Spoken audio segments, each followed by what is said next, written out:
primer café en Cooperativa. Conduce Cecilia Robaretti. Hola Santiago, hola Chile, hola al mundo que nos sigue a través de cooperativa.cl. 6 grados la temperatura actual, 20 la máxima que se espera en la capital. Estamos ya listos para comenzar nuestro primer café de hoy. Lo vamos a compartir con Jorge Correa Sutil. ¿Cómo está? Muy buenos días, doña Cecilia Robaretti. ¿Cómo está usted? Muy bien, gracias. Qué bueno. Está contento, optimista, me dijo hoy día. Estamos también con Camilo Escalona, vicepresidente del Partido Socialista. ¿Cómo está? Muy buenos días. Buenos días. Y también nos acompaña Antonio Horvat, que es el coordinador del Consejo Político de Chile Vamos. Importante Buenos días, Cecilia. Buenos días. Tanto tiempo. Tanto tiempo. Importante presencia, a ver si él nos puede explicar qué pasa en Chile Vamos, ¿no? Vamos. Van o vienen, van por todas partes, en fin.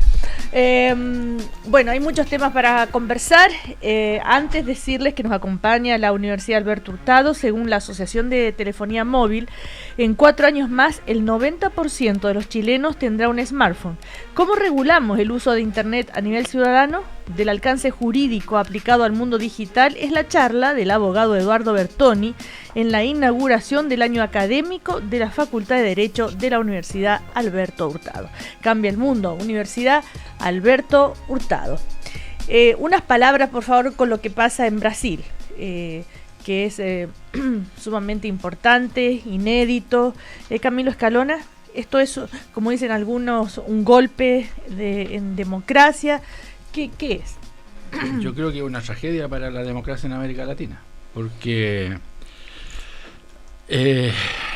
parece que nunca hubiese ocurrido, pero no hace muchos años vivimos la etapa negra de las dictaduras, que cruzó todo el continente, desde Brasil, incluyendo nuestro país, atravesando por Uruguay, Argentina, incluyendo Paraguay y Bolivia, extendiéndose incluso a Perú y a Ecuador, dictaduras militares que suprimieron la democracia en todo el continente, y se escribieron miles de libros sobre eso.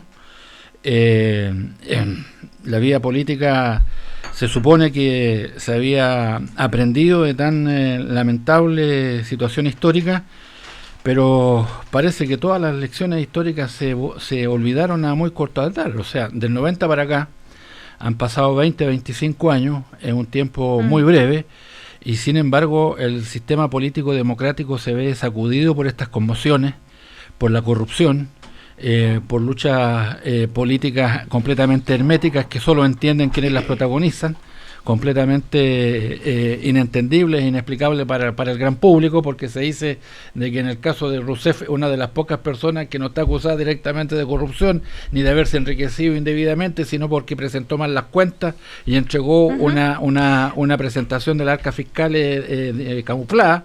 O sea, al final yo creo que esto impacta sobre todo el continente, golpeando muy severamente nuestra capacidad de interlocución ante la comunidad internacional. Ahora, pero si el hecho de que la herramienta para poder votar en contra de ella, para que se pueda ir, para que se deba ir, existe dentro de ese sistema democrático, ¿qué tan antidemocrático es este hecho, Jorge Correa Sutil? Formalmente nada, Cecilia, pero no cabe duda de que Brasil intensifica su crisis. Yo no creo que Brasil entre en crisis. La razón de la destitución de Dilma Rousseff parecen ser de dos especies, digamos. La primera dice relación con una corrupción generalizada, sí. Y Camilo tiene mucha razón. Antes, frente a esa corrupción, habían golpes de Estado, pero no cabe duda que lo que ha destruido las democracias latinoamericanas es el fenómeno de la corrupción, y yo creo que la atención que podamos poner sobre eso y las lecciones que podamos sacar en Chile son centrales. No hay sistema político que resista una corrupción relativamente generalizada, y los indicios son que el Partido de los Trabajadores entró fuertemente en ella. Y la segunda es la crisis económica. Una mala política pública, una política pública irresponsable, lleva inevitablemente a que la economía se deteriore. La economía descansa sobre instituciones sólidas, y las decisiones de política económica tomadas por el gobierno de Dilma Rousseff fueron equivocadas, y claro, la razón por la cual se le acusa no es ni la corrupción ni decisiones equivocadas, sino haber ocultado algunas cifras o manejado espuriamente algunas cifras del presupuesto fiscal para poder salir del paso. El problema es que toma el poder una persona que tiene muy poca popularidad también. Entonces, ¿cómo y si ese país va a poder salir? Es una pregunta todavía abierta. Pero yo creo que las lecciones que tenemos que sacar, más allá de la discusión de si es correcto o no es correcta, no nos corresponde a nosotros desde esta distancia, es una economía sólida descansa en una política sólida, y sin una política sólida no hay instituciones que resistan, y dos, no hay sistema democrático que resista corrupción generalizada. Michel Temer, ¿no es cierto?, va a sustituir de forma interina a Dilma Rousseff. Ha previsto presentar este jueves a su gabinete, y ha adelantado que ya lo había definido casi por completo. Son 180 días que va a estar apartada del poder Dilma Rousseff. Te escuchamos, Antonio. Bueno, Antonio, un poco coincido con lo que dice Camilo y Jorge. Primero decir que esto es algo lamentable, que no solamente tiene impacto en Brasil, sino que por el tamaño e influencia de Brasil en Latinoamérica, obviamente nos pega de una u otra manera, además en un minuto en que por distintos motivos Brasil va a estar en el centro noticioso del mundo. Estamos a pocos días de los Juegos Olímpicos, y todo esto un poco viene a empañar una situación de un país que tiene demasiada influencia. Coincido plenamente con que esto nos tiene que hacer reflexionar sobre los fenómenos de corrupción, y también nos tiene que hacer reflexionar sobre los fenómenos de crisis económica, porque en particular en Brasil, la defensa de Dilma Rousseff dice, bueno, aquí no hay delito, y es evidente que la institucionalidad funcionó no por un tema legal, sino que probablemente por un tema político, por lo que decía de la tremenda baja popularidad de la presidenta. Yo no soy quien para cuestionar la institucionalidad de Brasil, me guste o no me guste cómo haya funcionado, pero es evidente que esto pareciera tener un tenor más político que legal, y obviamente eso no quiere decir que se haya apartado de la legalidad de Brasil. Vuelvo a decir, yo no la voy a cuestionar, pero obviamente esto de una u otra manera no solamente pega en Brasil, sino que impacta a toda Latinoamérica, y yo creo que lo que nosotros tenemos que hacer es sacar las lecciones de lo que está pasando allá para que no lleguemos a eso. Internacionalmente, Brasil es el país más potente, fuerte económicamente dentro de América Latina. Esto es un mensaje también internacional bastante... No, había surgido. Además, Brasil se había instalado en un grupo de interlocutores que era muy interesante, claro, en el plano internacional, el llamado BRICS, o sea, Brasil, sí, Rusia, India, China, y al cual se había agregado Sudáfrica. Emergía como parte de unas potencias de tamaño medio, capaces de poder hacerse escuchar en el concierto internacional, pero de esta manera todo eso se terminó. Desde mi punto de vista, nadie lo va a escuchar en las circunstancias por las cuales está viviendo. Yo quiero ser muy franco también, lo lamento como persona de izquierda, porque el Partido de los Trabajadores en Brasil fue capaz de llevar adelante 3 periodos presidenciales exitosos, 2 de Lula, el primero de Rousseff. Termina un ciclo derrotado por ser incapaz de detener la corrupción. En el blog de Cooperativa, al cual yo mando un artículo todos los domingos, escribí hace algunas semanas atrás un artículo que se llamaba "La corrupción mata la democracia". Y es en rigor lo que está ocurriendo. Es decir, aquí se necesita simultáneamente, junto con la capacidad técnica y política de dirigir los países, la economía y la administración del Estado, tener una capacidad muy especial para enfrentar los brotes de corrupción que están socavando muy firmemente la democracia en América Latina. La figura de Lula Silva también es, ¿cómo queda parada? Alguien que es todavía, ¿no es cierto?, un líder político. Recordemos que cuando no se le aceptó el nombramiento como ministro, hubo expresiones de solidaridad de parte incluso del expresidente Ricardo Lagos. Lula corre un serio riesgo de terminar preso, Cecilia, y ya no es el dirigente sindical preso por oponerse a una dictadura. Pasa a ser el expresidente preso por motivos de corrupción. Hay varias acciones judiciales en su contra que parecen tener una cierta solidez. Es bien complicada la situación de Lula. Y además, para ser franco, yo creo que hasta la madrugada de hoy, presidenta Rousseff cometió un gravísimo error. ¿Cuál? Al tratar de colocarlo como jefe de gabinete, porque eso fue una especie de detonante de la crisis. Al final, la impopularidad de Lula arrastró a Rousseff a un callejón sin salida. pero qué error político de él haber aceptado, y de los dos, como si no tuvieran experiencia política. ¿Le sorprende? Es que cuando se pasa un umbral, yo pienso que se pierde la proporción de los hechos políticos, y al final no cabe ninguna duda que Lula estaba en una defensa más personal. Si se hubiese mirado la situación en su conjunto, no cabía ninguna duda que él, al subirse sobre la espalda de la presidenta Rousseff, le agregó un peso que la hizo trastabillar irremediablemente. Es evidente que la sensación que quedó en la opinión pública es que Lula está aceptando eso más por evitar un proceso judicial, más que por asumir un rol político, y obviamente eso quedó instalado no solamente en Brasil, sino que prácticamente en toda América Latina. Sí, Jorge Correa. Cecilia, estaremos sacando las lecciones porque hacemos un comentario, pero luego pasamos como a otros temas. Venezuela está en una crisis agudísima que parte por la corrupción. O sea, Chávez toma el poder porque es el mesiánico líder después de un proceso de corrupción que terminó con la democracia representativa electoral en Venezuela. Argentina se ha deteriorado profundamente y una de las causas centrales es una corrupción. Brasil atraviesa una crisis política profunda que repercute en la economía por causas de la corrupción.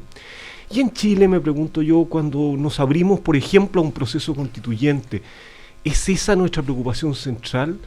La de instituciones abiertas, transparentes, participativas. Pareciera que comenzamos a discutir otras cosas y comenzamos a discutir de si el Estado debe ser solidario subsidiario, que es la nueva novedad que nos trae Chile Vamos hoy día. Comenzamos a discutir derechos económicos sociales propuestos por la nueva mayoría. Y este punto central, que es el que, si nos tomamos en serio este comentario que hemos hecho, que es el que arriesga que podamos tener instituciones sólidas y por lo tanto una economía en crecimiento, ¿cómo lo vamos a enfrentar? Bueno, y en materia de corrupción y de problemas de ese tipo, en Chile estamos viviendo hace 2 años, ¿no es cierto?, una cantidad de hechos mucho menores, por supuesto, en proporción, pero si viviéramos en un país libre de corrupción, yo entiendo que tuviéramos discusiones constitucionales donde la corrupción no es el problema. Pero evidentemente que el problema en Chile es la falta de credibilidad de las instituciones políticas es central. O sea, una cosa no quita la otra, Jorge. No, Cecilia, porque yo tengo una sensación, y eso a mí me tiene, bueno, da lo mismo que me tenga preocupado, pero yo tengo una sensación de que nosotros vivimos una cierta escapismo de los problemas que tenemos, y no los enfrentamos, una cierta irresponsabilidad, una cierta incapacidad de juntar nuestra dificultad. El problema institucional de Chile son cómo hacer que las instituciones sean creíbles. Y estamos discutiendo cuestiones de filosofía política europea en el proceso constituyente. Y estamos haciendo además bueno, si quieres entro en el punto, pero... Sí. A ver, lo siguiente, que la corrupción muchas veces justifica la instalación de las dictaduras o las perpetúa. Por ejemplo, el caso de Haití.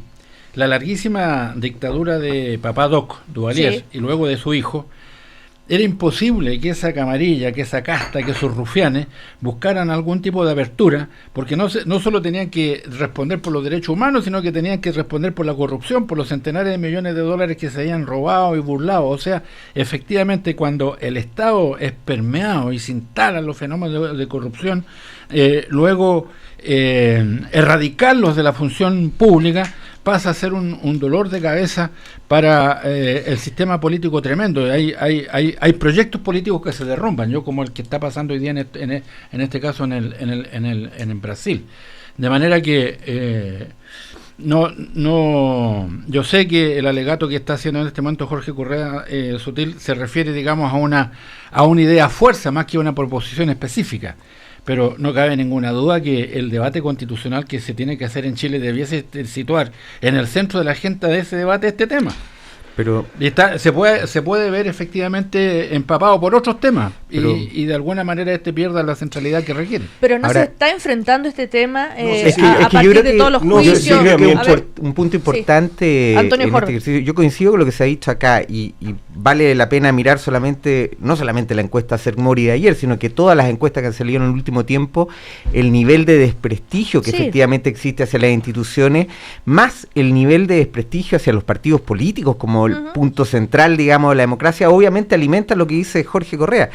El tema de fondo acá es que más que el debate constitucional, más que el debate, digamos, de filosófico que plantea Jorge acá, el tema de fondo es que en Chile, digamos las cosas como son, es relativamente gratis la corrupción, es decir, es relativamente rentable porque las consecuencias que podrían afectar, digamos, a las personas que se involucran en estos hechos son muy bajas. Entonces, el tema de fondo, yo coincido plenamente, no se ha abordado. Yo creo que lo que nosotros tenemos que hacer es trabajar para prestigiar las instituciones de cierta manera y tratar de efectivamente hacer un marco regulatorio que efectivamente inhiba este tipo de comportamiento, porque este tipo de comportamiento va más allá de las personas propiamente tal que son o que están involucradas en los hechos. Lo que nosotros tenemos que hacer es evitar o poner barreras muy firmes para efectivamente evitar que nuevas personas se atrevan ni siquiera a pensar en involucrarse en un hecho de corrupción. Me llama la atención que hoy, por lo de Dilma Rousseff, aparece esta idea tan fuerte. Todo el tiempo hemos estado discutiendo acá en el panel tantos otros temas. Y la ley de transparencia y toda la ley...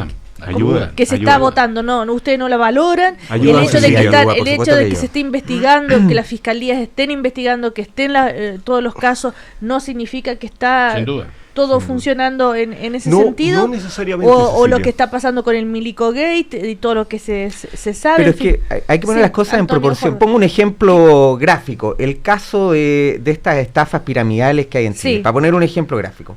Hecho en Chile, ¿cuál es la pena máxima que arriesgan estas personas? Estamos hablando de pocos años de cárcel para el nivel de daño que involucran. Ese mismo hecho en Estados Unidos o en otro país puede involucrar cadena perpetua, Ya entramos en otro prácticamente. tema, ya estamos- Entonces, lo que quiero decir es que cuando digo que existe una rentabilidad, entre comillas, de la corrupción, me refiero a que es relativamente pocas las penas o las sanciones que existen hoy día en Chile para los hechos a los cuales se podrían involucrar. Ahí entramos en otro tema, ya el hecho de la justicia y todo ese sistema.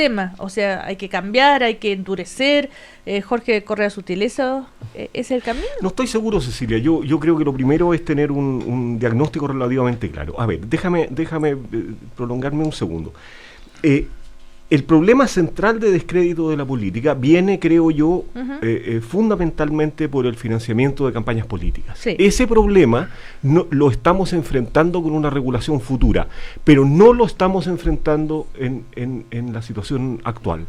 ¿Cómo? El instrumento penal es un instrumento demasiado pesado para enfrentar ese problema y el tapón puesto por el Servicio de Impuestos Internos hace que la situación de investigación sea muy selectiva. Por lo tanto, eso va a continuar deteriorando el prestigio de la política con el efecto que estamos viendo en Brasil y en Argentina. ¿Cómo y lo va a continuar selectiva? Selectivamente, pues. Selectivamente, el Servicio de Impuestos Internos tiene criterios que no se han explicitado para perseguir los casos de mal financiamiento de la política, y mientras esa cuestión siga así va a seguir creciendo el descrédito y la desconfianza sobre la actividad política. 2. A mí me parece que sí este es el problema central. El problema central es el de descrédito de las instituciones para la población. Si ese es el problema central, Cecilia, ese es el problema central de reconstituir la política chilena. Ese es el problema central del proceso constituyente.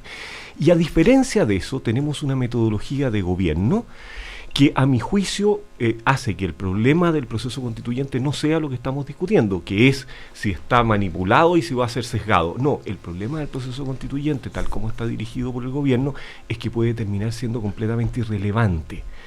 El hecho de que un conjunto de personas se reúna, participe, pero que para participar se le diga, mire señor, ¿cuál de estas instituciones cree usted que deben estar en la Constitución? Y se diga Poder Judicial, Ejecutivo, Legislativo. Si el Poder Ejecutivo saca más votos que el Legislativo, o la Contraloría saca menos votos que el Judicial, Cecilia, ¿cuál es la lección de aquello para la Constitución que debemos escribir?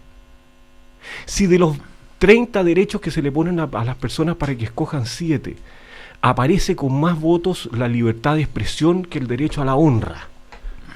¿Cuál es la lección que de eso vamos a sacar para el proceso constituyente? Cecilia, estamos haciendo un proceso que tiene todo el valor de que la gente se reúne y que nos hacemos cargo del problema.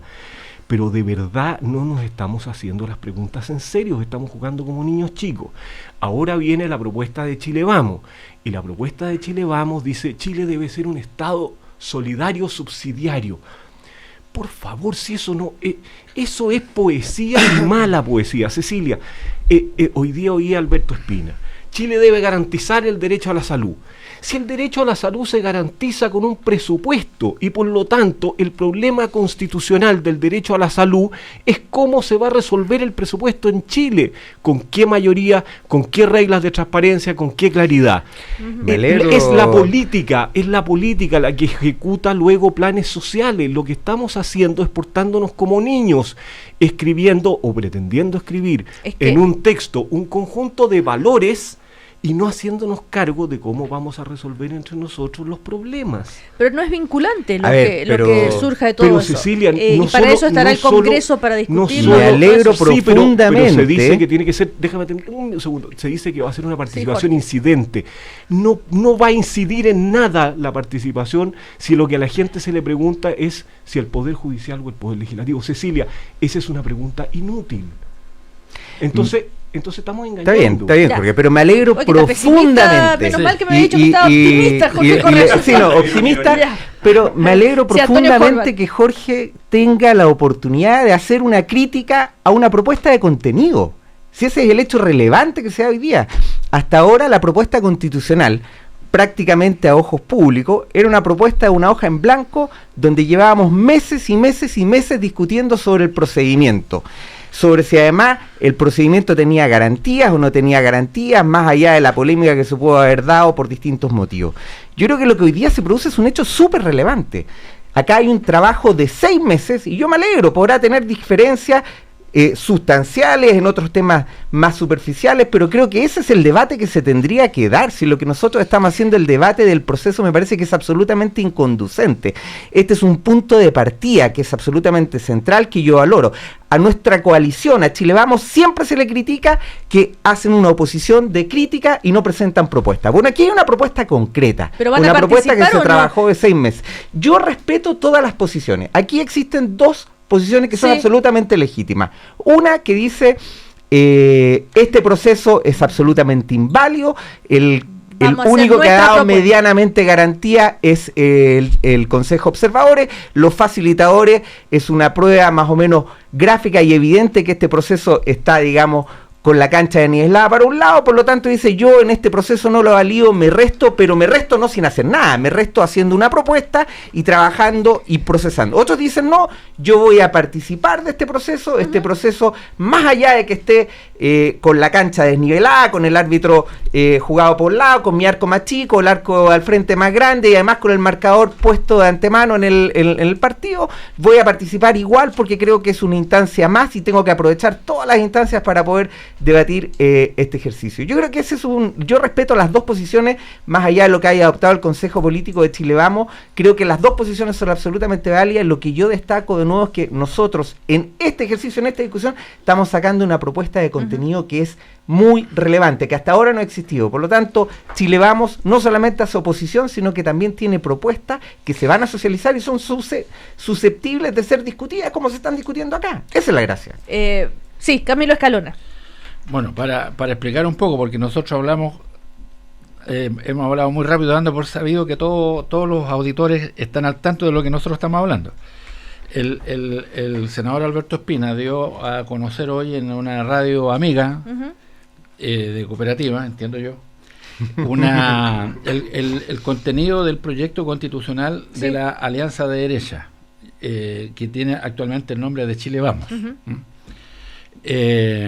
Y esto se anuncia a las 10 de la mañana.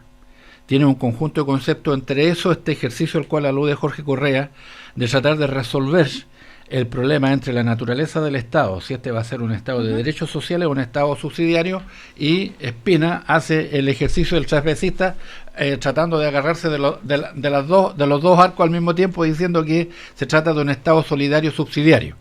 Pero independientemente de los defectos que pueda tener, en mi opinión, estrictamente personal, me parece importante que la derecha tenga un punto de vista constitucional, porque es la labor de las fuerzas políticas poder orientar y representar a su sector de opinión. Y esta no puede ser una discusión simplemente abierta a todas las ideas, porque efectivamente en ese caso está el riesgo al que alude Jorge Correa, que yo lo pondría de otra manera. Si nosotros tenemos un cabildo en Tierra del Fuego, ¿de qué van a hablar la gente de Tierra del Fuego? Naturalmente de sus problemas inmediatos, de los problemas de la pesca, de los problemas del estrecho, de los problemas del aislamiento, del problema de la descentralización. Si nos vamos al otro lugar del país, van a hablar exactamente de su otro problema, del problema del pueblo aymara, de los derechos de las comunidades indígenas aymaras, de los problemas de limítrofes, del problema del narcotráfico, del problema de la inmigración de otras naciones hacia Chile. Si nos vamos a Antofagasta, bueno, va a ser una mezcla de ambos, el problema del cobre, los derechos de agua, la nacionalización de la riqueza. Claro, pero tenemos que tener un punto de vista como país también. La nación chilena tiene que tener una identidad, tiene que tener una fisonomía que se refleje en la futura constitución. Y esa es la labor irreemplazable de las fuerzas políticas. Eso no se hace de manera espontánea. Para eso son los partidos. Eso es lo que rescata su tarea y su función. De manera que si un grupo de constitucionalistas de la derecha durante 6 meses ha hecho el esfuerzo de redactar cuáles son sus propuestas básicas respecto de cómo avanzar hacia una nueva constitución, a mí me parece bien, y creo que la nueva mayoría adolece de contar con un cuerpo de ideas de esa naturaleza. Esto yo lo he dicho modestamente entre el Partido Socialista. Aquí se trata no solamente de hablar de los mecanismos, se trata de hablar de los contenidos, de cuáles son las ideas fuerzas que nosotros le proponemos al país para el próximo tiempo, porque la constitución que tiene que salir va a ser para los próximos 20, 30 o más años, y por lo tanto estamos hablando de un cierto proyecto nacional en el que tenemos que participar. Y en ese sentido, permítame una última disquisición. Yo soy de los que creo que al final, si el propio senador Espina dice que tenemos que hacer un Estado solidario y subsidiario, al final de cuentas, si las fuerzas políticas se reúnen y hablan en serio, se encierran como hacen cuando se elige el Papa, ¿no? Y se pasa el limpio, ¿dónde están las coincidencias y las divergencias? Yo estoy seguro que es perfectamente posible establecer cuáles son las bases de una nueva constitución. Y las diferencias se tienen que plebiscitar, las tiene que resolver el soberano. Pero no es imposible llegar al punto en que podamos establecer cuáles son las grandes coincidencias y cuáles son las diferencias, para poder hacer la tarea de tener una nueva constitución, porque si no, nunca, si las fuerzas políticas no identifican acuerdos y desacuerdos, nunca va a ser posible avanzar efectivamente hacia una nueva constitución. Yo quisiera aclarar solamente para nuestras audiencias. Son encuentros ciudadanos espontáneos, se autoconvocan, 15 personas mínimo, se firma un acta de lo que allí se dijo. Después vienen los cabildos, ¿verdad? Que donde ahí sí ya participan los facilitadores. Y después ya los cabildos regionales. Y todo eso después se entrega un informe a la presidenta que no es vinculante, y habrá una propuesta de constitución de parte del gobierno que se discutirá en el Congreso ya más adelante. Y entonces ese es, por ahora es una... me llama la atención la cantidad de gente que conozco que se está juntando, que están convocando a estos encuentros ciudadanos. Y bueno, eso es en simple, digamos, ¿no? ¿De qué se trata? Ahora, cuando el ambiente, ya vamos a comercial ahora, seguimos después. Cuando el ambiente se pone tenso, el café lo endulzamos con Llanza 0K, stevia con sucralosa, que endulza los ánimos y los prepara para seguir una importante conversación. Llanza 0K, no cambies, renuévate. Seguimos entonces tomando café con Antonio Horvat, con Jorge Correa Sutil y con Camilo Escalona.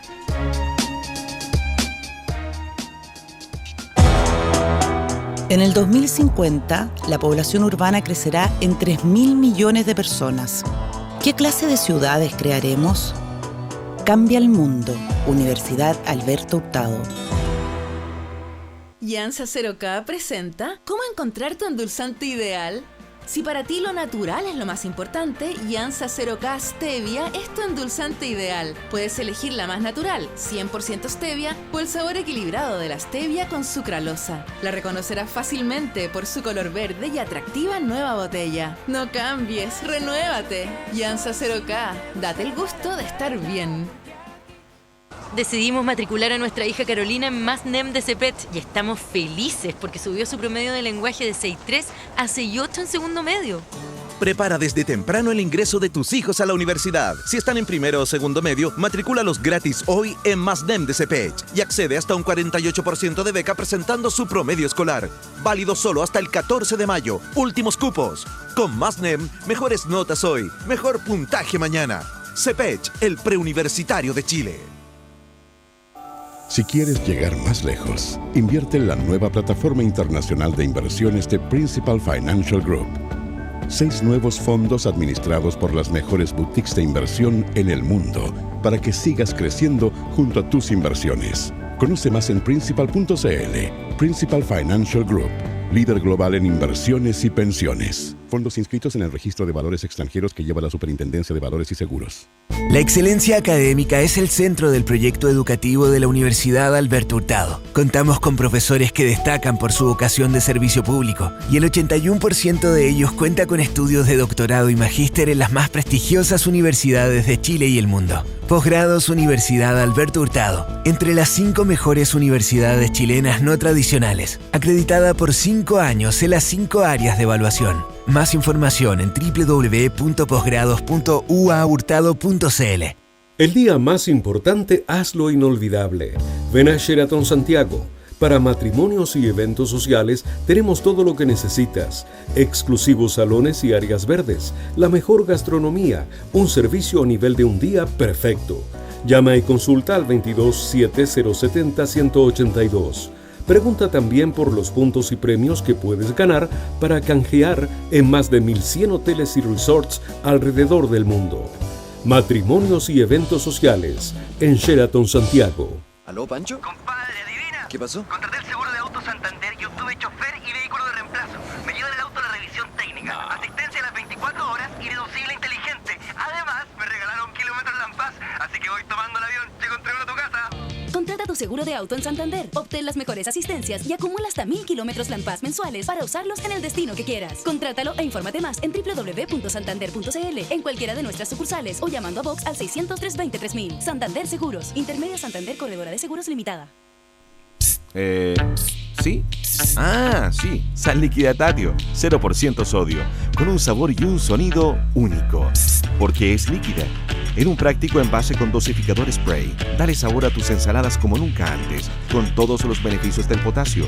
Ayuda a disminuir la presión arterial, la incidencia de problemas cardio y cerebrovasculares, y más. Una idea 100% chilena y 0% sodio. Sal líquida Tatio, tradicional, más salud, buen sabor. Cámara Chilena de la Construcción. 7 grados. 7 grados en Santiago. Copiapó es uva y construye la fama de la fruta chilena. Concepción es cultura y construye el conocimiento de Chile. Osorno es ganadería y construye el abastecimiento de nuestro país. Porque construir Chile es obra de todos. Los constructores llevamos 65 años aportando al desarrollo del país. Cámara Chilena de la Construcción. Obra de constructores. Obra de todos. Cooperativa. 25 minutos para las 10.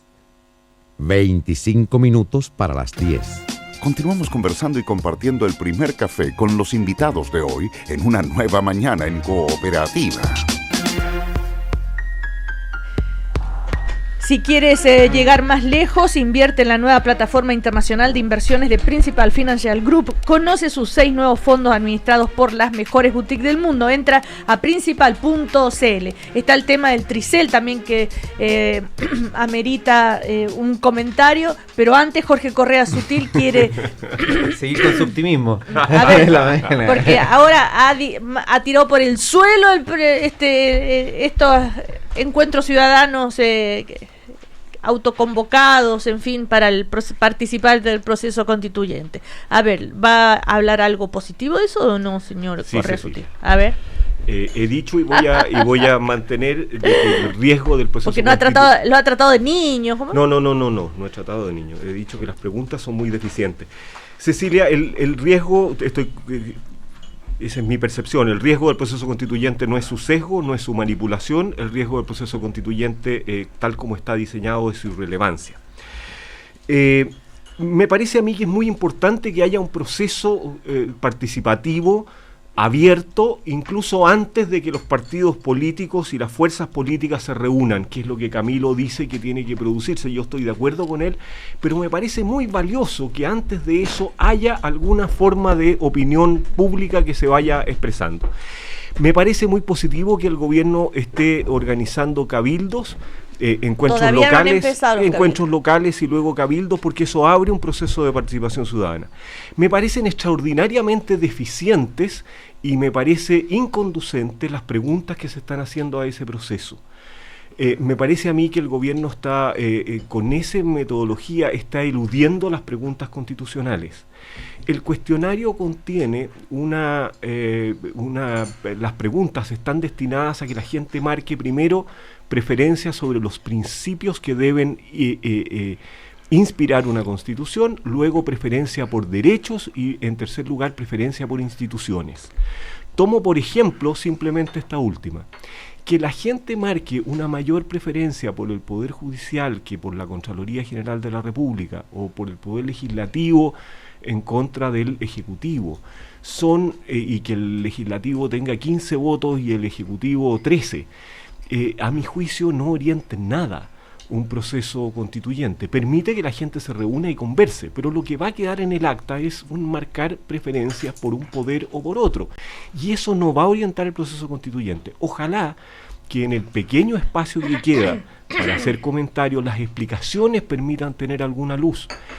Pero voy a los derechos ahora. Si nadie marcara la libertad de expresión y tuviera muy pocos votos. Bueno, pero para eso está la presidenta, para eso está Cecilia, el gobierno, el Congreso. Sí, pero esto se promete de que va a ser un proceso incidente. Entonces, de lo que se trata es recoger opiniones que orienten. Ahora, supongamos que la libertad de expresión no saca ningún voto. ¿Significa eso que la gente la da por sentada o que no la valora? ¿Qué quiere decir que la libertad de expresión saque muchos votos o saque pocos votos? ¿Acaso uno puede pensar en una constitución democrática sin libertad de expresión? ¿Para qué se hace ese tipo de preguntas? ¿Prefiera un derecho por sobre otro?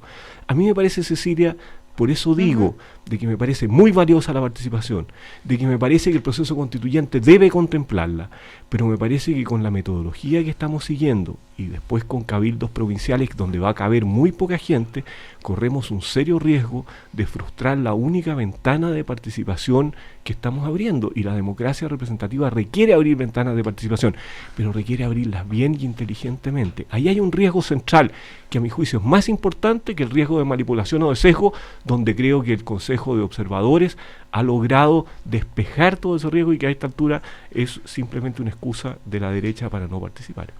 Sí, vamos al Tricel, quería Camilo Escalona referirse. Ya me entendí, así que no voy a repetirlo. Sí. Señalado. Sobre el Tricel. Sí.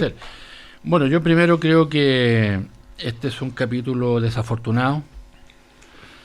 Se cierra ayer una etapa con la resolución del Tribunal Calificador de instruir la inscripción de las listas de comunas en las cuales la nueva mayoría va a hacer elecciones primarias. Yo creo que no es una etapa para que nadie pueda considerarse triunfador de lo que ha ocurrido. O sea, creo que ha sido muy lamentable todo esto del 20 de abril hasta la fecha. Expliquemos lo que ha ocurrido, que el Tricel acogió entonces la solicitud y finalmente las primarias se van a poder realizar legalmente, las primarias de la nueva mayoría. Comunas que se había acreditado el día 20 de la noche. Claro, que son 66. Entonces, todo lo que pasó cuando, ¿no es cierto?, se quedaron fuera, se solucionó. Es un respiro para la nueva mayoría. Voy a lo siguiente, Cecilia, que En la mañana, el senador Quintana dijo la siguiente frase, dijo: nadie entendería que en el Consejo o en la institución del Servicio Electoral no ocurra nada después de esto. Con lo cual insinúa que tendrían que haber sanciones o personas que salgan de las responsabilidades que han ejercido. A mí me parece que es una pésima manera de encarar esta situación. Porque muchas veces hay fallos de la Corte Suprema que revisa lo logrado por la Corte de Apelaciones. O la Corte de Apelaciones revisa lo logrado por los respectivos tribunales subalternos. Y a nadie se le ocurriría decir que eso abre una especie de rotativa en la designación de los miembros de los tribunales y de los jueces. No es porque la autoridad administrativa en un caso tuvo una posición distinta de la de su tribunal superior, esta está sometida al juego de la alternancia. Por el contrario, creo que debilitaría todavía más la situación en que queda el servicio electoral si ello ocurriera. O sea, dicho de otra manera, que hay instituciones republicanas que tienen que fortalecerse y consolidarse y no pueden entrar a ninguna tómbola, de acuerdo al juego de correlación de fuerzas de los organismos superiores a ella, en este caso el CICEL. Yo lamento la frase en contra que han habido de parlamentarios de derecha contra el CICEL, que lo han tendido a descalificar, pero su fallo es el final y es inapelable. Pero no cabe ninguna duda que ahora lo que viene es una etapa de fortalecimiento de la autoridad del servicio electoral como el que lleva adelante los procesos electorales del país. Eso es fundamental. Yo voy a hacer una opinión acá personal. ¿Personal? Sí, personal, no claro, de Chile porque vamos, sí, no, es que es bien importante destacarlo porque he visto y he leído distintas opiniones. No, pero a veces hay opiniones que son institucionales y que uno se cuadra. Esta es una opinión personal. Yo creo que coincido que esto primero como proceso fue un espectáculo bastante triste, más allá de las causas que se hayan dado en las últimas 2-3 semanas que se terminó dando esta verdadera telenovela de ver si había o no había primarias en la nueva mayoría. Coincido plenamente con Camilo que atacar al Tricel yo creo que no es la política correcta en este caso. Esto podría ser incluso hacer la comparación en el caso de decir, por ejemplo, cuando uno critica al Tribunal Constitucional cuando los fallos no le gustan y no lo critica cuando los fallos le gustan. Aquí también uno podría hacer el mismo ejercicio de criticar al CERVEL cuando los fallos no le gustan y no criticarlo cuando los fallos le gustan. Yo creo que aquí ha operado una institucionalidad que de una u otra manera, nos guste o no nos guste el fallo, uno tiene que fortalecer y si eso implica que en 40 días más la nueva mayoría también va a tener sus primarias, bueno, bienvenido sea. Es un ejercicio que probablemente se hace a destiempo, pero finalmente es un ejercicio que se va a dar y si se da, bienvenido sea. Yo creo que criticarlo, al menos desde mi punto de vista, claro, personal, como Antonio Jorge Gutiérrez, no es el camino correcto y bienvenido sea si es que hay primarias, porque creo que ese ejercicio de elegir a los candidatos bajo participación real por una elección no organizada por partidos como las famosas primarias convencionales, que en mi opinión son bastante poco pulcras, por decirlo de alguna manera, sino que una elección con todas las reglas del Tricel me parece que es el camino correcto y bienvenido que eso pase. Jorge Correa Sutil. Cecilia, dos ideas. La primera, a mí me parece que aquí habían, lo dije cuando ocurrió por primera vez el hecho, habían dos interpretaciones posibles del precepto, una que exigía la presencia física de los presidentes de los partidos y otra que no. A mí me gusta la decisión que ha tomado el Tricel porque interpreta esa duda en favor de la mayor participación ciudadana. Me parece que eso es correcto, pero no me parece que tenga nada de antojadizo, de torpe, de criticable la otra interpretación, que es una interpretación jurídica respecto de quienes debían estar presentes ese día. Uh-huh. Por lo tanto, las críticas que puedan hacerse ahora al CERVEL a mí me parecen destempladas, me parecen torpes, me parecen que debilitan una institucionalidad muy necesaria para el país. Ahí pareciera que estamos todos de acuerdo. Yo comparto lo de Camilo. Ahora, está muy dulce el café. Un último punto, Cecilia, va a ponerle un poco menos de dulzor. Yo he estado a cargo de eso hoy día. Está casi... Este es un capítulo terminado. Yo quiero ponerle un signo de interrogación a eso. ¿Por qué? Por dos cosas. Primero, porque la ley contempla un recurso de reposición. Y no sabemos si el CERVEL lo va a ejercer o no. Esa es una primera cuestión. Y la segunda cuestión es que hay aquí un problema de plazos. hasta donde yo entiendo, el calendario de primarias estaba ajustadísimo para poder llegar con candidatos a la elección definitiva. 19 de junio. Y ese calendario apretadísimo suponía que estaban inscritas las candidaturas a las primarias, porque luego hay unos plazos donde se pueden objetar, etcétera, etcétera. Entonces, ¿podrá el CERVEL hacer correr esos plazos a partir de ahora? ¿Será suficiente? ¿Tendremos votos impresos para ese día? Yo creo que esa es una pregunta acuciante que el CERVEL se debe estar haciendo. En lo que de los votos impresos no me cae ninguna duda que sí, porque la tecnología hoy día perfectamente lo permite. Lo que sí pueden ser los plazos de impugnación. Así es. Ahí hay un problema que yo creo que va a haber que mirar y que probablemente va a ser nuestra discusión en los próximos días. Ahora, la ciudadanía, mientras estamos discutiendo esto, que es importante, por supuesto, para el sistema democrático y el funcionamiento de la política, hay otros temas, lo que pasa en Aysén, la ley... Chiloé. Perdón, en Chiloé, es también que... en Aysén, sí, también en Aysén, claro. La ley reservada del cobre, lo que está pasando en las calles, lo que pasó ayer con los estudiantes, hoy los taxistas, entonces me dicen, bueno, pero que también, ¿qué pasa con eso? Eso hace al país, de qué manera la política influye en todos esos temas, que es la vida cotidiana, y problemas acuciantes. Por ejemplo, con lo de Chiloé, se ha instalado el sistema, la discusión sobre la política que se lleva en esa región con respecto, por ejemplo, a la salmonera, la extracción de los peces, de los mariscos, de todo, quiénes son los dueños, y yo creo que han surgido muchos temas. Más allá del conflicto, que es grave y que ojalá pudiese resolver en las próximas horas, yo creo que la solicitud de los pescadores artesanales de que se nombre un delegado presidencial es una buena alternativa, por lo que decía Cecilia, porque son muchos los temas y van más allá del ámbito regional. ¿Y no es el ministro de Economía un delegado presidencial por naturaleza? Bueno, si lo nombrara, es que son intersectoriales.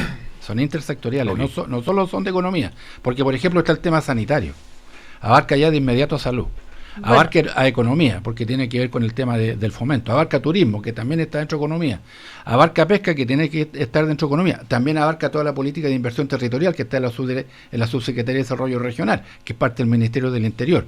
O sea, no cabe ninguna duda que va más allá de una región, porque abarca los ríos, abarca Aysén, puede llegar incluso a la Araucanía, por lo tanto, traspasa los límites de la región de los lagos, abarca varios ministerios y diferentes reparticiones públicas, y en consecuencia sería lógico que se nombrara un delegado que pudiese, lógico, ahora, a corto plazo, representar al gobierno para resolver el problema que hay que resolver ahora, que es la crisis propiamente tal, la interrupción de los caminos, del suministro y de la llegada de los alimentos a los centenares de miles de personas que están siendo afectadas en este momento, pero además poder proyectar una política de mediano y largo plazo, que es lo que hace falta. Claro, por ejemplo, dicen transformar el modelo capitalista excesivo que destruye el medio ambiente, un modelo de desarrollo sustentable, son todo una serie de demandas que se están realizando a propósito de todo esto, que aquí surge yo tengo así. A ver, Antonio el café más amargo también, digamos, en el ejercicio, menos dulce lo que está. No, espérate, pero se me toca a mí. A ver, pero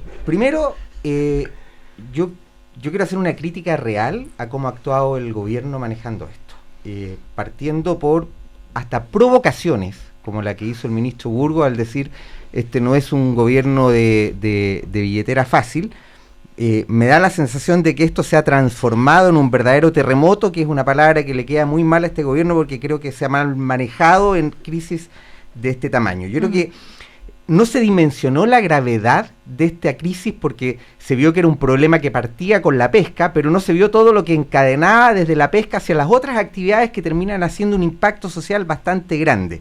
Y creo que también ha sido súper poco claro el dilucidar el origen del problema, y creo que no somos nosotros los que estamos aquí encargados de dilucidar el origen del problema, si son las salmoneras, si no son las salmoneras, si es un tema del cambio climático. El tema de fondo aquí es que cuando pasan este tipo de situaciones, ¿qué es lo que ocurre? Se gatilla una demanda ciudadana de mucho tiempo, un malestar bastante de regiones respecto a la sensación de postergación que tienen. Y finalmente, ¿qué es lo que termina pasando? Aquí cualquier chispa termina encendiendo un problema que no hemos abordado y que probablemente hasta el mismo debate constitucional podría ser el mecanismo para poder solucionarlo, el tema de cómo efectivamente se empoderan las regiones respecto a sus propias decisiones. El tema es que mientras no abordemos ese problema de fondo, más allá de la solución que se tiene que dar de manera urgente, digamos, con la solución que sea, no vamos a enfrentar este debate. La vez anterior partió con Punta Arenas, después al año siguiente fue Aysén, tema que conozco bastante. Hoy día es Chiloé, y si no se aborda el tema de fondo, mañana va a ser otro. Sea la crisis que sea, va a gatillar de manera potente ese malestar que existe en regiones hoy día respecto al enorme centralismo que tenemos como país. Sí, Jorge Correa Sutil. No me parece que las palabras del ministro Burgos puedan entenderse como una provocación, sino como algunos márgenes del debate y de la negociación posible. Cecilia, ¿yo puedo volver a porfiar al tema constitucional? Y puedo volver... Porfiado, déjeme porfiar. Y déjeme volver a la porfía de la disociación en que vivimos tratando de solucionar los problemas. Punta Arenas, gas. Aysén, Calama, ahora Chiloé. Aysén comenzó por la pesca también. Por la pesca. Claro. ¿Ah? O sea, tenemos 4 experiencias en los últimos 5 años de regiones que son tomadas por sus ciudadanos. Entonces, el que nos escribe nos dice, mire, es que no debiéramos perfeccionar nuestra declaración solemne sobre el respeto al medio ambiente. Eso es eludir el problema. El problema no es nuestra declaración solemne sobre el medio ambiente, sino quién va a tomar decisiones sobre las inversiones que afectan al medio ambiente en las regiones. ¿Cuál es el costo que se está dispuesto a pagar pero la discusión política y sobre todo la discusión constitucional no es la discusión de la medida específica, es la discusión de quién toma las decisiones. Tenemos un problema serio en el país de centralismo. ¿Cuáles son las propuestas? ¿Cuáles son las propuestas constitucionales sobre la mesa? ¿Cuáles son las posibilidades que el proceso constituyente nos hable para hablar de esto? ¿Cuáles son las propuestas de Chile Vamos, Antonio, de descentralización? Yo veo aquí que eludimos el problema y entonces decimos, oiga, tenemos que encaminarnos a una mayor descentralización. Bueno, eso es decir nada. Es como decir, necesitamos el Estado solidario subsidiario. No, esta cuestión requiere que nos empecemos a poner de acuerdo en ir aterrizando propuestas. ¿Va a manejar cada región un presupuesto con los riesgos que eso tiene de que se endeuden y que podamos tener inflación? ¿Sí o no? ¿Va a manejar cada región sus recursos con los riesgos que eso tiene de malas inversiones y con las ventajas que tiene de desconcentración? ¿Sí o no? Esas son las preguntas que tenemos que irnos haciendo para que no nos sigan explotando sobre la cara Calama, Punta Arenas, Aysén y Chiloé.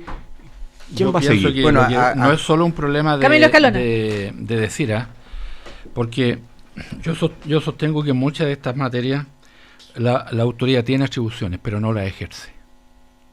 Por ejemplo, cuando vino la crisis del virus ISA que afectó a los salmoneros el año 2008-2009, se legisló, hubo una ley que estableció un conjunto de criterios. Establecía, por ejemplo, barrios. O sea, no podían estar las salmoneras dispersas a lo largo de todo el territorio en el borde costero, sino que se tenían que agrupar. Bueno, nada de eso al final se hizo. ¿Por qué? Porque la autoridad no ejerce su autoridad. Porque no tiene la cantidad de funcionarios suficiente, porque no tiene la voluntad de hacerlo, porque no tiene la energía para hacerlo. ¿No hay intereses cruzados, tal vez? Porque también hay intereses que la detienen. ¿Por qué no hacemos política seria, Cecilia? Porque no le ponemos al Estado la fuerza y los músculos. Entonces permítanme poner, yo sé que voy a decir algo políticamente incorrecto, porque todos aluden a la palabra descentralización. Mientras más chica es la autoridad, el poder económico es más fuerte. O sea, si usted me viene a mí a decir de que una autoridad descentralizada en una isla pequeña y lejana del archipiélago del mar interior de Chiloé, ¿no? Si no forma parte de un servicio nacional autónomo con la fuerza y la energía suficiente, no va a tener ninguna posibilidad de fiscalizar a esos poderosos intereses económicos. Entonces, esa es una respuesta constitucional. Ese es el debate que necesitamos. Muy bien, bueno, pero me parece muy bien. Déjeme concluir. aquí se han entregado atribuciones legales. La discusión esta es la segunda crisis de los salmoneros. Si la otra vez se perdieron en Quellón, se perdieron 6.000 puestos de trabajo en Quellón, solamente en la comuna de Quellón. Entonces, lo que ha ocurrido finalmente es que hay poderosos factores económicos que no son capaces de autorregularse y que tampoco el Estado tiene la autoridad y la energía suficiente como para regularlos.